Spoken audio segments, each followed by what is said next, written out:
Hi friends, ఈరోజు మన video ఏంటంటే నేను ఇంట్లో కొన్ని మొక్కల్ని పెంచుదాం అనుకుంటున్నానండి. ఎందుకంటే బయట మనకి అంత ఫర్టిలైజర్స్ వాడి చేస్తున్నారు కదా.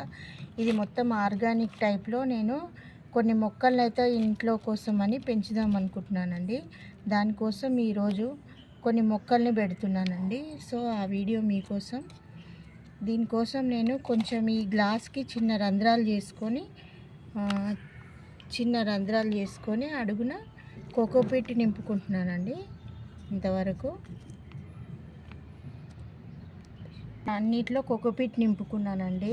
యాక్చువల్గా అయితే ఫ్రెండ్స్ మాకు కింద ప్లేస్ లేదండి, పెరట్లో ప్లేస్ లేదండి. మాది చిన్న స్థలం అన్నమాట. అందుకోసం మిద్దె తోటలాగా కొన్ని అవసరమైన మొక్కలు మాత్రమే ఆర్గానిక్ ఫర్టిలైజర్స్ యూజ్ చేసి నేను పెంచుదామనుకుంటున్నానండి.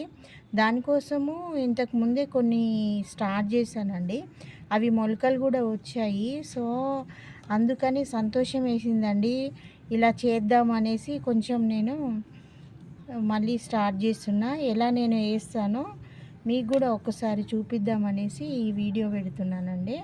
దీనికోసం కోకోపీట్ తీసుకున్నానండి. ఇవి మంచి న్యూట్రియంట్స్ విత్తనాలకు అందిస్తాయి కాబట్టి ఈ అలోవెరా మొక్క మా పెరట్లో ఉందండి, అంటే ఇక్కడ మిద్దె తోటలో ఉందండి. సో అది కొంచెం యాడ్ చేసుకుంటున్నానండి విత్తనాలు వేసే ముందట. దీనిపైన విత్తనాలు వేసుకుంటానండి. ఇవి కొన్ని డ్రాగన్ ఫ్రూట్ విత్తనాలండి. ఎండబెట్టుకొని వేసుకుంటున్నాను అన్నమాట. ఇవి బాగా ఎండుకుపోయాయండి. సో ఇలా అన్ని విత్తనాలు వేసుకున్నానండి. దీనిపైన మళ్ళీ లైట్గా కొంచెం కోకోపీట్ చల్లుకుంటామండి. మా ఇంట్లో డ్రాగన్ ఫ్రూట్ అంటే చాలా ఇష్టం అండి. ఇందులో ఒక 4-5 మొక్కలైనా వస్తే మాకు చాలా హ్యాపీగా ఉంటుందండి. తర్వాత మొలకలు వచ్చాక మళ్ళీ చూపిస్తానండి మీకు కూడా. ఫ్రెండ్స్, ఇవైతే విత్తనాలండి. నిమ్మకాయ కట్ చేసి విత్తనాలు కలెక్ట్ చేశానండి. మా ఇంట్లో నిమ్మకాయలు బాగా ఎక్కువగా వాడతామండి. ఇందులో ఒక 2 చెట్లైనా రాకపోతాయా అనే ఉద్దేశంతో ఇలా పెడుతున్నానండి.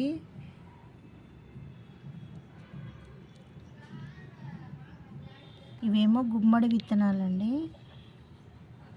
ఇవి చాలా అయిందండి తెచ్చి.